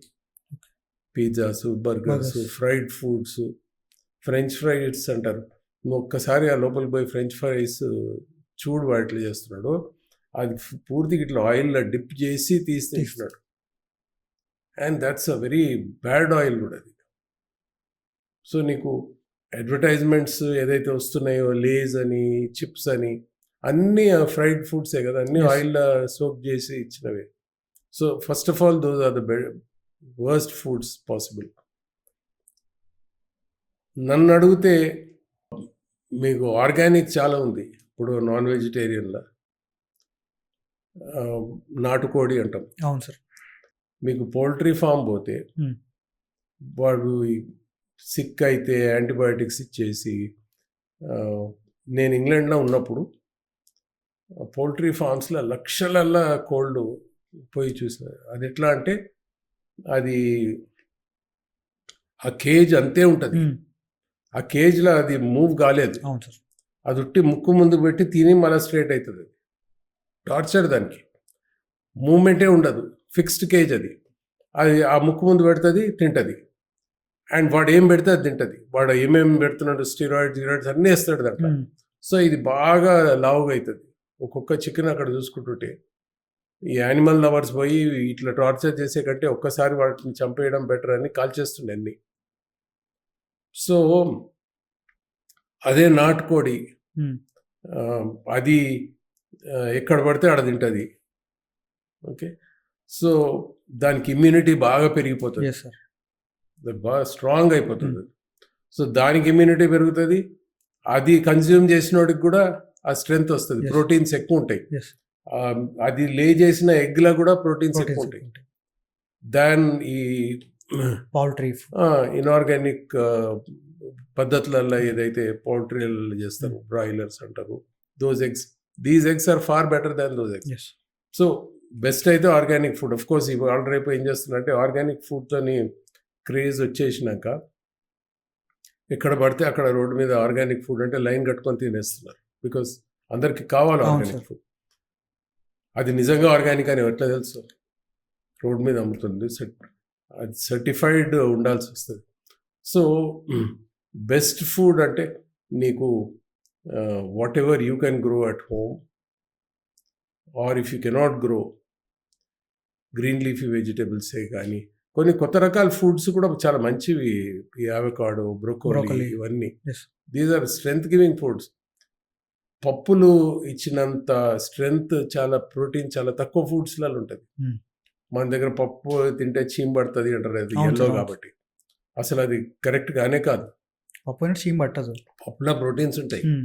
నీకు ఏ సర్జరీ తర్వాత అయినా నేను పప్పులు తినమని చాలా ఎంకరేజ్ చేస్తా పేషెంట్స్ని, బికాస్ దాంట్లో చాలా స్ట్రెంగ్త్ ఉంటుంది.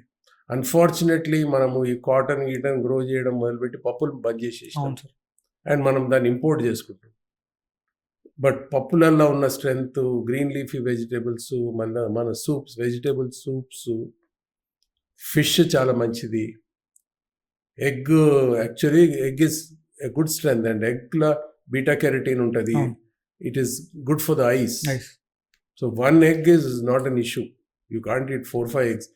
You want to eat white of eggs and enna dinandi, but not the yellow ones. part. So బేసిక్గా మన ఇండియన్ హోమ్ మేడ్ ఫుడ్, మనం ఈ ఫారినర్స్ వెనక ఉట్టుకుంటా మనం అవి తింటున్నాం, కానీ అవి అవాయిడ్ చేసి మన ఇండియన్ హోమ్ మేడ్ ఫుడ్ కంటే ప్రోటీనేషియస్, స్ట్రెంగ్త్ గివింగ్ ఫుడ్ ఇంకేం లేదు. Yes sir. ఈ కాలంలో మనం చూసుకుంటే చిన్న కడుపు నొప్పి అయినా, లూజ్ మోషన్స్ అయినా, కొంచెం ప్రాబ్లం అయినా సరే మెడికల్ షాప్కి వెళ్ళి వాడిని ఇంత మెడిసిన్స్ అడిగితే వాడు ఏదో ఒక మెడిసిన్ ఇస్తాడు. అది తెచ్చి మనం వేసుకుంటాం, మనకు తగ్గిపోతుంది. కాకపోతే సివియర్ ప్రాబ్లం అయ్యే వరకు ఒక డాక్టర్ని కన్సల్ట్ అవ్వరు సార్. సో ఈ మెడిసిన్స్ వాడడం వల్ల మనకు వచ్చే కాంప్లికేషన్స్ ఏంటి? అంటే మెడికల్ షాప్ దగ్గరికి ఎందుకు పోతున్నారు వాళ్ళు? పక్కనే ఉంటుంది ఒకటి మెడికల్ షాపు. రెండోది, ఆడిపోయి వాళ్ళ దగ్గర తీసేసుకుంటే డాక్టర్ కన్సల్టేషన్ తప్పుతుంది కదా అని. డాక్టర్ వాడు 100 రూపీస్ తీసుకోవచ్చు, వాడు 500 రూపీస్ తీసుకోవచ్చు. సో అది తప్పుతుంది కదా, దాని బదులు ఇక్కడనే మందులు తీసుకున్నాం. కానీ మెడికల్ షాప్ వాడు ఇప్పుడు ఒకరికి సర్ది అయింది అనుకుంటా, నాకు కానీ ఫోన్ చేసి అడిగితే, నువ్వు తగ్గినప్పుడు వచ్చే తెమ్మడ ఏ కలర్లో ఉంది, క్లియర్ ఉందా, వైట్ ఉందా, లైట్ ఎల్లో ఉందా, నేను జనరల్గా ఇన్హలేషన్స్ చెయ్యి తగ్గిపోతుంది, దాంతో ఒక పారాసిటమాల్ తీసుకుంటా, ఇన్ఫ్లమేషన్ తగ్గిపోతుంది, ఇన్హలేషన్స్తో సైనసెస్ అన్ని క్లియర్ అయితే తగ్గిపోతుంది. ఓన్లీ డార్క్ ఎల్లో, గ్రీనిష్ ఉంటేనేమో నేను యాంటీబయాటిక్స్. మెడికల్ షాప్ వాడు అది చూడాడు కదా, వాడు మంది ఎట్లా అమ్ముడిపోతుంది చూస్తాడు. సో ఇన్వేరియబ్లీ పోగానే వాడు యాంటీబయాటిక్స్ ఇచ్చేస్తాడు. కోల్డ్ అనగానే అజిత్రోమైసిన్, కోల్డ్ అనగానే ఆగ్మెంటిన్. నీకు లూజ్ మోషన్స్ చాలా, ఇంకా గట్ ఫ్లోరా తగ్గించే యాంటీబయాటిక్స్ ఉన్నాయి. సెఫలోస్పోరిన్స్ ఇస్తే ఇంకా గట్ ఫ్లోరా తగ్గుతుంది, ఇంకా లూజ్ మోషన్స్ ఎక్కువైపోతాయి. అజిత్రోమైసిన్తో లూజ్ మోషన్స్ ఎక్కువైపోతాయి. సో నువ్వు అవన్నీ వాడు ఎక్కడ ఆలోచిస్తాడు?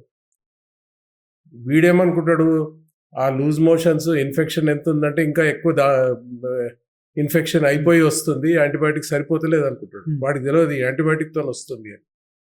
But most of the times ఈ మనీ సేవింగ్లా పక్కనే ఉంటుంది కదా అని వెళ్ళిపోయి ఈ యాంటీబయాటిక్ రెసిస్టెన్స్ అన్నది చాలా ఎక్కువగా వచ్చేస్తుంది. ఇన్ఫ్యాక్ట్ నాకు బాగా గుర్తు, మేము ఇంగ్లాండ్లో ఉన్నప్పుడు పోస్ట్ ఆపరేటివ్ యాంటీబయాటిక్స్ ఇవ్వకపోతున్నాయి. పోస్ట్ ఆపరేషన్ తర్వాత సర్జరీ తర్వాత, బికాజ్ నువ్వు అన్ని స్టెరిలైజేషన్ టెక్నిక్స్ నువ్వు వాడితే నీకు అసలు యాంటీబయాటిక్ ఏం అవసరం పడుతుంది? యాంటీబయాటిక్ అన్నది ఎప్పుడు కూడా ప్రొఫిలాక్టిక్గా ఇన్ఫెక్షన్ కంట్రోల్ చేయదు. అది ఇన్ఫెక్షన్ వచ్చినాక కంట్రోల్ చేస్తుంది. ఇన్ఫెక్షన్ వచ్చే ముందు నువ్వు యాంటీబయాటిక్ తీసుకుంటే అది రాదు అని ఏం లేదు. Plus most of the viral ఇన్ఫెక్షన్స్కి యాంటీబయాటిక్స్ పనికిరావు. ఇంకా ఉల్టా ఇమ్యూనిటీ తగ్గించి సెకండరీ ఇన్ఫెక్షన్స్ వస్తాయి వాడు. సో అది మేజర్గా పబ్లిక్ చేసిన తప్పు కోవిడ్లో. ఈ యాంటీబయాటిక్స్, స్టీరాయిడ్స్ అన్ని ఇచ్చేయగానే బ్లాక్ ఫంగస్ స్టార్ట్ అయింది. నేను పర్సనలీ ఐ థింక్ స్టీరాయిడ్స్ ఎక్కువ ఇచ్చి యాంటీబయాటిక్స్ ఎక్కువ ఇచ్చిన వాళ్ళకే బ్లాక్ ఫంగస్ ఎక్కువ వచ్చింది, rather than those who did not get it. So నీకు యాంటీబయాటిక్ రెసిస్టెన్స్, మేము ఉస్మానియాలో ఉన్నప్పుడు ఉట్టి పెన్సిలిన్ ఉంటుండే, పెన్సిలిన్ ఇస్తుండే. దాని తర్వాత వాళ్ళు ఎక్కడికి వచ్చేసింది, 3rd generation, 4th generation, 5th generation antibiotics వరకు వెళ్ళిపోయినాం మనం. బికాజ్ ఆ రెసిస్టెన్స్ వచ్చేస్తా ఉంది. అండ్ దట్ రెసిస్టెన్స్కి చాలా కారణము ఫార్మసీలలో మందులు ఇచ్చేయడం వల్ల. అక్కడ పోగానే యాంటీబయాటిక్స్ ఇచ్చేస్తే ఆబ్వియస్గా కొన్ని రోజుల తర్వాత అది యాక్చువల్ అవసరం ఉన్న వాళ్ళకి యాక్ట్ చేయదు యాంటీబయాటిక్. రీసెంట్గా స్టడీస్లో ఏం చెప్పారంటే అజిత్రోమైసిన్ సార్ మనం ఇక్కడ ఇన్ఫెక్షన్కి వాడతాము, అది కూడా రెసిస్టెన్స్ వచ్చేసింది. 100% వచ్చేస్తుంది. నీకు అసలు విచ్చలవిడిగా వాడుతున్నారు యాంటీబయాటిక్స్. నేను ఇక్కడ అంటే అక్కడ ఇంగ్లాండ్లో ఒక అడ్వాంటేజ్ ఏముండదంటే వాడు ఫేర్ స్కిన్ కదా. అవును సార్. ఆ స్కార్ చుట్టూ రెడ్నెస్ వస్తే అరే ఇన్ఫెక్షన్ వస్తుందిరా అని అక్కడ నుంచి స్వాబ్ తీసుకొని చేయడం అని. Hmm. ఇక్కడ మనమంతా brown and dark skin, so మనకు అంత ఈజీగా రాదు. Hmm.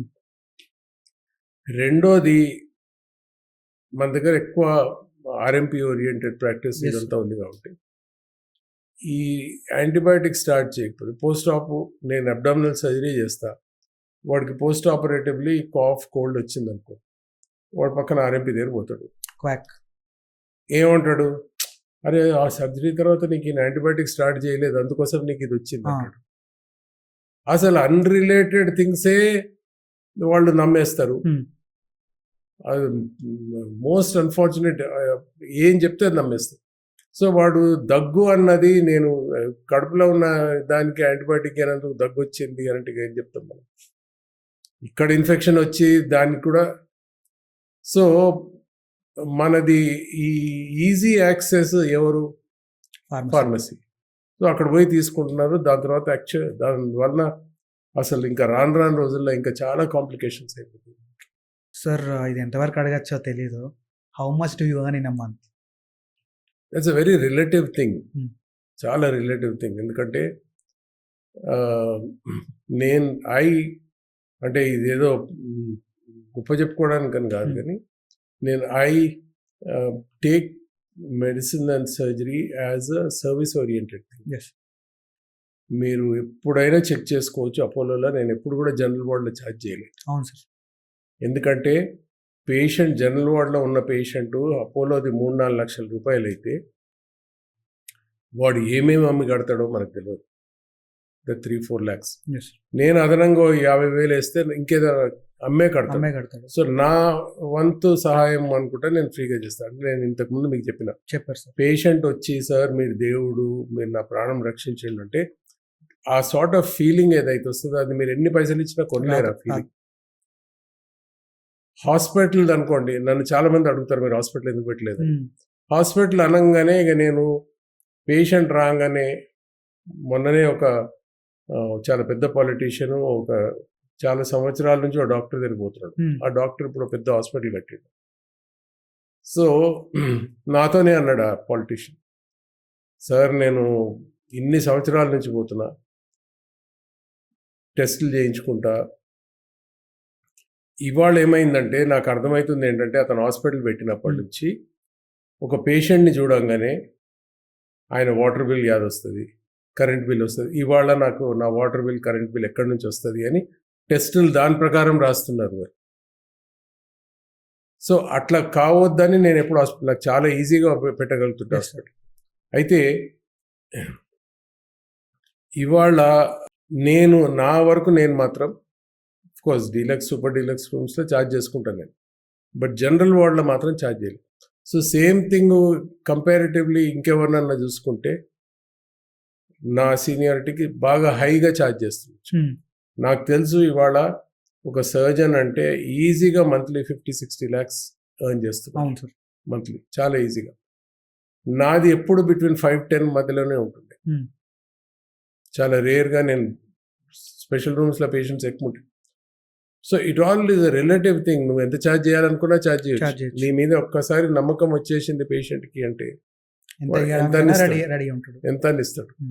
ఓన్లీ థింగ్ నాకు ఎక్కడ ఇది అనిపిస్తుంది అంటే even the richest of person నుంచి మందులు మెడికల్ షాప్ వాడు ఎంత అంటే అంత ఇచ్చేస్తారు, ఇన్వెస్టిగేషన్కి ఎంత అంటే అంత ఇచ్చేస్తారు. డాక్టర్ దగ్గరకు వచ్చినప్పుడే బార్గెనింగ్ మొదలు పెడతారు. అవును సార్, సార్ కొంచెం ఏమైనా తగ్గిగలుగుతారు. ఫార్చునేట్లీ నాకేంటంటే నేను ఫ్రీగా చేస్తా అని చెప్పిన కదా మీకు, నాకు హాస్పిటల్ లేదు, ఓవర్ హెడ్స్ లేవు, ఎవరికి ఇవ్వాల్సిన పని లేదు, నేను వాడేది నా చేతులు నా బ్రెయిన్, ఈ రెండు కూడా నన్ను పైసలు అడగవు. సో నేను ఎన్నన్నా ఫ్రీగా చేసుకోవచ్చు. ఒకటి సార్, ఇప్పుడు మనం చూసుకున్నాం సార్ చాలా ఎగ్జామ్స్ అయినాయి. ఇప్పుడు యూజీసీ నెట్ అని, ఇప్పుడు NEET UG sir paper leak అయిందని, ఇంకా నీట్ పీజీ అయితే 12 hours ఎగ్జామ్ ఉంటే అది పోస్ట్పోన్ చేశారు దాన్ని. అండ్ ఈవెన్ ఇప్పుడు కొత్తగా యూపీఎస్సీ స్కామ్ అని చెప్పి ఏదో చెప్తున్నారు. సో ఇవన్నీ ఎందుకు జరుగుతున్నాయి? గవర్నమెంట్ నెగ్లిజెన్సా లేకపోతే ఎన్టీఏ ఫెయిల్యూరా? గవర్నమెంట్ నెగ్లిజెన్స్ అంటే రెస్పాన్సిబిలిటీ గవర్నమెంట్ అవుతుంది, కానీ బేసిక్గా ఇవాళ రేపు ఎక్కడ అన్ని రంగాలలో కరప్షన్ అయిపోయింది కదా. సో నువ్వు వాడు ఇవాళ వాళ్ళ కొడుకుని ఎంబీబీఎస్ కానీ ఇంజనీర్ చేయడానికి కానీ they are willing to spend crores of rupees పైసలు ఉన్నవాళ్ళు. అక్కడ ఒక 1 crore 2 crores ఇచ్చి సీట్ కొనే కంటే ఇక్కడ ఒక 50 లక్షలు 30 లక్షలు ఇస్తే వీడు ఎగ్జామ్ పేపర్ ఇచ్చేస్తున్నాడు నీకు. ఎగ్జామ్ అంతే కదా, అంతే నీకు దాన్ని బిజినెస్ చేసుకోవాలంటే ఇంకో 4 అమ్ముకోవచ్చు నువ్వు. అంతే. సో నీకు ఉల్టా ప్రాఫిట్ అవుతుంది. Profit. So why not do it? So ఇవాళ రేపు అడ్వాన్సెస్ ఎంత అయిపోయినాయి అంటే హ్యాకింగ్. అవును సార్. సో నువ్వు ఎంత కంప్యూటరైజ్ చేసినా కానీ వాడు ఒక హ్యాకర్ దగ్గర పోతే ఇంట్లో అలెక్సా పెట్టుకుంటావు, దాన్ని నువ్వు ఆఫ్ చేస్తావు, అయినా నీ మాటలు వింటుంది. అవును సార్, ఇంటది. నువ్వు అలెక్సా కానీ ఫేస్బుక్ కానీ ఓపెన్ చేసి మొబైల్ ఫోన్ మన మాట వింటది. నువ్వు ఒక ఏదన్నా కన్జ్యూమర్ ప్రోడక్ట్ నువ్వు ఫేస్బుక్లో చూడు, నువ్వు నెక్స్ట్ టైం ఓపెన్ చేసేసరికి అటువంటి 10 అడ్వర్టైజ్మెంట్స్ వచ్చేస్తున్నాయి నీకు. అండ్ ఈవెన్ మనం మాట్లాడుకున్నది కూడా మన ఫోన్ మనకు అట్లాంటివి చూపిస్తుంది. అలెక్సాలో అయితే నేను ఒకసారి ఉట్టి మాకు అమెరికా నుంచి నాకు క్లాస్మేట్ వచ్చినప్పుడు వాడు ఈ రెడీమేడ్ ఇవి ఎక్కడ దొరుకుతాయి అంటే నేను ఆ ట్రౌజర్స్ చెప్పిన, నెక్స్ట్ డే నా ఫోన్లన్నీ దాని అడ్వర్టైజ్మెంట్స్ వచ్చేసినాయి.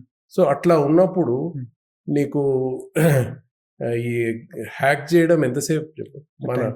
మన entire life is an open Windows, open doors. ఇప్పుడు ఎవడంటే ఆడు అందులోకి రావచ్చు, ఎవడంటే ఆడు ఏమన్నా చేసుకోవచ్చు నీ లైఫ్లో. ఐఫోన్ ప్రైవసీ అంటారు, అది కూడా ఇప్పుడు ఏది కూడా లేదు అసలు. సార్ ఇప్పుడు మనం డే స్టార్టింగ్ నుండి మార్నింగ్ నుండి ఈవినింగ్ వరకు ఏదో ఒక టైంలో ప్లాస్టిక్ వాడతాం సార్. సో దీనివల్ల ఏమవుతుందంటే మైక్రో ప్లాస్టిక్ అనేది మన బాడీ లోపలికి వెళ్తుంది. ఈ రీసెంట్ సర్వేస్ ఏంటంటే మన బ్లడ్లో, మన లంగ్స్లో, ఇంకా చాలా చాలా ఆర్గాన్స్లో ఈ మైక్రో ప్లాస్టిక్ అనేది కూడుకుపోయింది. సో దీనివల్ల కాంప్లికేషన్స్ ఏం రావచ్చు సార్? ప్లాస్టిక్ది ఇంకా ఏ ప్రోడక్ట్కి లేని థింగ్ ఏంటంటే plastic is not biodegradable. Yes sir. నీకు చాలా ప్రోడక్ట్స్ ఇప్పుడు నువ్వు నీ ఇంట్లో వుడ్ ఉంది, అది టర్మైట్స్ వచ్చేస్తాయి, తినేస్తుంది, పడిపోతుంది అది. సో 90% ఆఫ్ ప్రోడక్ట్స్ అట్లేదు. కానీ నీకు ఏ బ్యాక్టీరియా కూడా ఏ ఫంగస్ కూడా తినలేని ప్రోడక్ట్ ఈజ్ ప్లాస్టిక్. 1000 years వరకు అట్లే ఉండిపోతుంది. సో నువ్వు సముద్రంలో ప్లాస్టిక్ పడేస్తున్నావు, లేక్ల ప్లాస్టిక్ పడేస్తున్నావు, రోడ్ల మీద ప్లాస్టిక్ పడేస్తున్నావు. అదంతా ఏమవుతుందంటే ఇట్ బ్రేక్స్ డౌన్. ఫస్ట్ ఏమో దాన్ని అట్లనే కానీ ఫిష్ కానీ ఇవి అవి తిన్నాయనుకో, వాటి జీర్ణకోశం డైజెస్టివ్ సిస్టంలో ఎక్కడో అబ్స్ట్రక్షన్ అయిపోతుంది, అన్నీ ఇరికిపోతున్నాయి. ఇన్ఫ్యాక్ట్ నేను రీసెంట్లీ ఒక అబ్స్ట్రక్షన్ పేషెంట్కి నేను సర్జరీ చేస్తే ముద్ద లెక్క ప్లాస్టిక్ ఉంది వాడు కడుపులో, ముద్ద లెక్క ప్లాస్టిక్, అదే బ్లాక్ చేసేసి. సో అది లోపల ఉంటుంది, డిగ్రేడ్ అవ్వదు. ఎన్ని కెమికల్స్ మన దగ్గర ఉన్న డైజెస్టివ్ జ్యూసెస్ ఏం చేయలేవు, మన ఫుడ్ అన్ని డైజెస్ట్ చేస్తాయి కానీ ప్లాస్టిక్ మాత్రం డైజెస్ట్ చేయదు.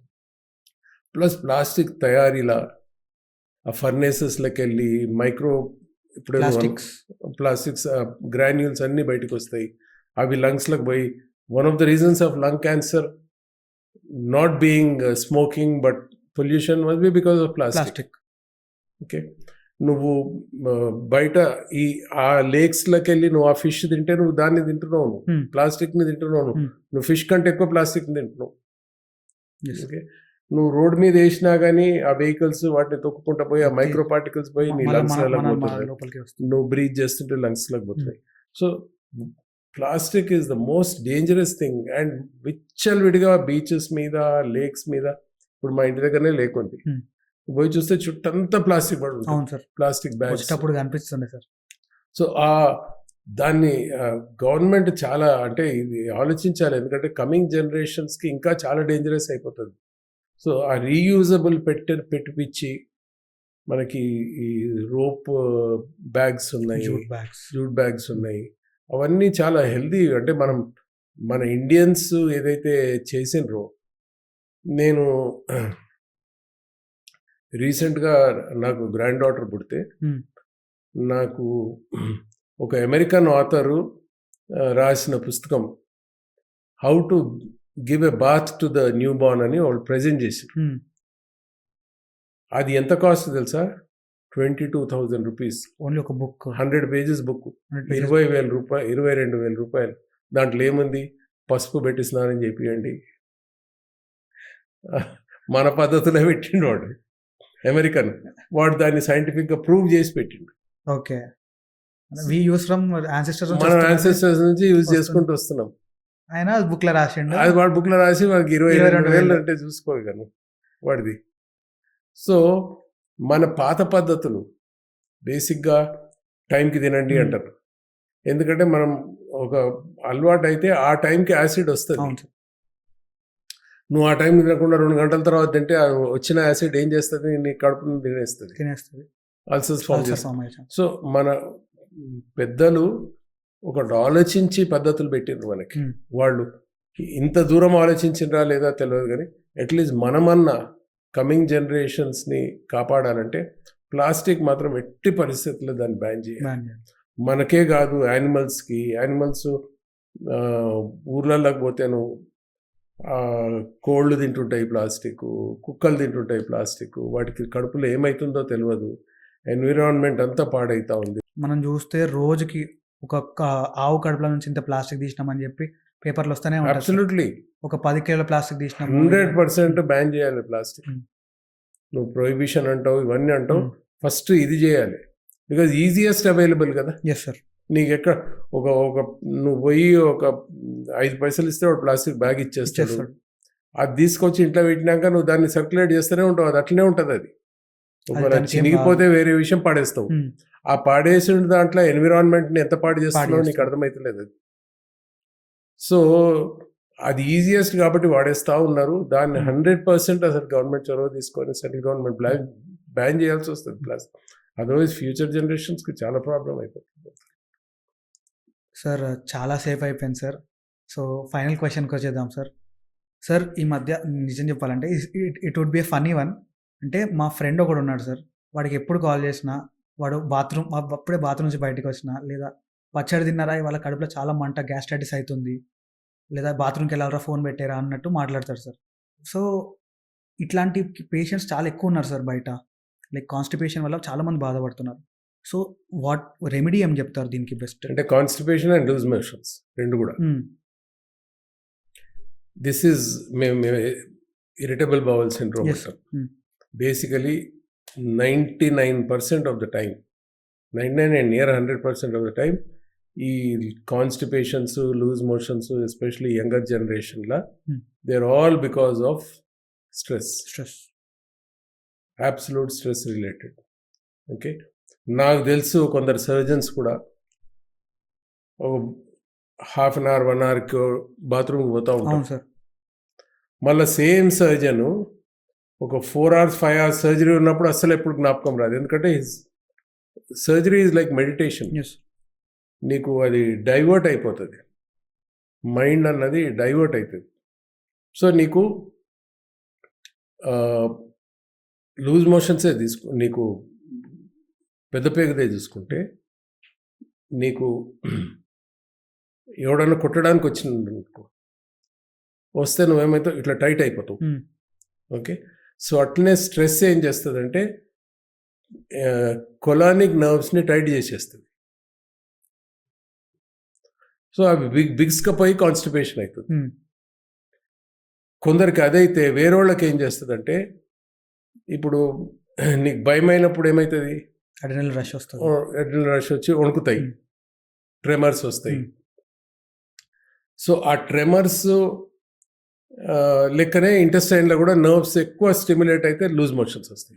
సో నీకు ఐబిఎస్లో ఇదర్ లూజ్ మోషన్స్ అయితే లేకపోతే కాన్స్టిపేషన్, రెండిట్లో ఏదో ఒకటి అవుతుంది. దీనికి stress relief is the only way. And stress relief అంటే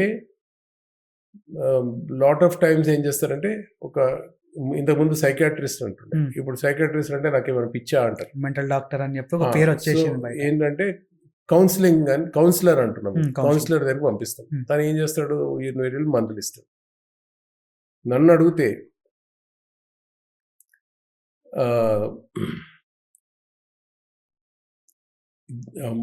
ఏదైతే నువ్వు నీ ఓన్గా కంట్రోల్ చేసుకోగలుగుతావో దాన్ని ఇంకొకరి దగ్గర పోయి ఎందుకు కంట్రోల్ చేయించుకుంటావు. Okay. Okay, one of the best stress relievers is a good morning exercise. Morning exercise. దాంతో ఒక రిలాక్సేషన్, ఆ హార్మోన్స్ ఎండార్ఫిన్స్ అని రిలీజ్ అయ్యి, Hmm. కానీ నువ్వు బ్రిస్క్గా చేయాలి. Hmm. రన్నింగ్ చేస్తావా, బ్రిస్క్ వాకింగ్ చేస్తావా, సైక్లింగ్ చేస్తావా, సైకిల్ కొనుక్కొని తెచ్చి ఇంట్లో నువ్వు దాన్ని బట్టలారేసుకొని నీకు పనిచేస్తుంది వాడకు. నీ హెల్త్ గురించి వాడుకోను. Hmm. హెల్త్ ఉంటే కదా నీకు అంత Yes. ఇన్ని పైసలు కమాయించి హెల్త్ బాగాలేకపోతే లాభం. సో ఏది చేసినా కానీ ఒక 10 నిమిషాలలో స్నానం చేసేటట్టు, అంటే యంగ్ పీపుల్కి చెప్తున్నాను, స్నానం చేసినట్టు స్వెట్టింగ్ వస్తే ఆ కార్డియాక్ లెవెల్స్ పెరుగుతుంది. అందుకే కదా మనం దాన్ని కార్డియాక్ ఎక్సర్సైజెస్ Yes, sir. అంటాం, బికాజ్ హార్ట్ రేట్ పెంచుతాయి Hmm. కాబట్టి. సో ఏది చేసినా ఆ ఎక్సర్సైజెస్ చేసి Hmm. దాంతో స్ట్రెస్ రిలీఫ్ అవుతుంది. కాకపోతే మెడిటేషన్ చేయి, కాకపోతే యోగా చేయి. Yes. ఓకే, ఇవన్నీ చేయకపోతే నీకేమవుతుంది, ఒబిసిటీ అవుతుంది. Obviously. ఇవాళ రేపు ఈ ఒబిసిటీకి బేరియాట్రిక్ సర్జరీ ఒకటి చాలా ఈజీ అయిపోయింది. ఎంతమంది యంగ్స్టర్స్ వచ్చి ఒబిసిటీ సర్జరీ అంటారు. బేసిక్గా ఈ ఫ్యాట్ ఏదైతే కనిపిస్తుందో Hmm. ఇది ఒక కాస్మెటిక్ ఫ్యాట్ అంటాను నేను, వికృతమైన ఫ్యాట్. Hmm. అంటే ఇప్పుడు ఒక ఒబీస్ పర్సన్ని నేను చూస్తా తనని, సరే అరే వాడు లావుగా ఉన్నాడు అని అనుకుంటా, కానీ తనకు కనిపించదు. అద్దం ముందు పోయి నిలబడితేనే కనిపిస్తుంది ఆ వికృతమైన ఫ్యాట్. మనకి అది it is more of a sort of non harmful fat. Yes. ఒకవేళ అదే హార్మ్ఫుల్ ఫ్యాట్ అయితే ఉట్టి ఒబీస్ పీపుల్కే హార్ట్ అటాక్స్ వచ్చేటంటే Hmm. సన్నోళ్ళకు కూడా ఎందుకు వస్తుంది? మన లోపల ఉన్న cholesterol is the harmful fat. Cholesterol లోపల ఉన్నది. నువ్వు ఈ సర్జరీ, నేను ఏ ట్రీట్మెంట్ అయినా it should be beneficial to the patient అంటాను. Hmm. బేరియాట్రిక్ సర్జరీతోని నీకు ఈ వికృతమైన కాస్మెటిక్ ఫ్యాటే తగ్గుతుంది, Hmm. లోపల కొలెస్ట్రాల్ అవన్నీ తగ్గుతలేవు. తగ్గట్లేదు. నువ్వు సేమ్ థింగ్, నేను నా పేషెంట్స్ బేరియాట్రిక్ సర్జరీకి వస్తే నేను జిమ్కి పంపిస్తా ఉన్నాను. Hmm. జిమ్కి పోతే నీకు ఆ బయట కనిపిస్తున్న వికృతమైన ఫ్యాట్ కూడా కరుగుతుంది, లోపల ఉన్న కొలెస్ట్రాల్ కూడా Cholesterol. తగ్గుతుంది. So that is more beneficial. The harmful fat is going down. Yes. Bariatric surgery చేస్తే నాకు బేరియాట్రిక్ సర్జరీలో వస్తున్నాను పైసలు ఇంకే సర్జన్కి ఇంకే సర్జరీలో రావు. Hmm. సో అది మోర్ ఆఫ్ సర్జన్కి బెనిఫిట్ కానీ పేషెంట్కి బెనిఫిట్ కాదు. Yes. పేషెంట్కి బెనిఫిట్ కావాలంటే డెఫినెట్లీ ఒక 1 hour ఆఫ్ ఎక్సర్సైజ్ తన బాడీ కోసము తను పెట్టాల్సి వస్తుంది పక్కన. స్ట్రెస్ రిలీఫ్ అవుతుంది దీనివల్ల. స్ట్రెస్ రిలీఫ్ అవుతుంది, నీ హెల్త్ బాగుపడుతుంది. చాలా థింగ్స్ ఉన్నాయి వేరే వాళ్ళకి బాగు చేసేవి, వైటమిన్స్ ఉన్నాయి. Hmm. ఇప్పుడు నాకు పేషెంట్ వాడు వచ్చిండు అనుకో, నేను ఒక అర్ధగంట మాట్లాడతా వాడు. Hmm. వాడు సార్ అసలు మీరు ఎంత బాగా చెప్పిండ్రు సార్, మీరు ఇట్లా ఎవరు ఎక్స్ప్లెయిన్ చేయరు అంటారు. బయటికి పోయినాక నా సెక్రటరీ లోపలికి వచ్చి తిడుతున్నాడు, సార్ 500 రూపాయలు కన్సల్టేషన్ తీసుకొని ఏం మందులు ఇవ్వకుండా పంపిస్తున్నాడు అంట. సో చాలామంది ఏం చేస్తారు, మల్టీవిటమిన్స్ రాసేస్తారు. అవును సార్. మల్టీవిటమిన్స్ మన ఫుడ్లో ఎంత ఉంటాయి అంటే 90% మన మోషన్లో బయటకు వచ్చేస్తాయి. మల్టీవిటమిన్స్ ఎక్కువగా ఫార్మాస్యూటికల్ కంపెనీకి పనికి వస్తాయి కానీ మనకు పనికి రావు. సో ఇట్లా బేరియాట్రిక్ సర్జరీ ఇట్లా కొన్ని ఓన్లీ ఇచ్చేవాళ్ళకి బెనిఫిట్ అవుతుంది కానీ తీసుకున్న వాళ్ళకి కాదు. బెనిఫిట్ కాదు. So my advice would be, please put aside a little bit of time in your day for a daily exercise. Yes.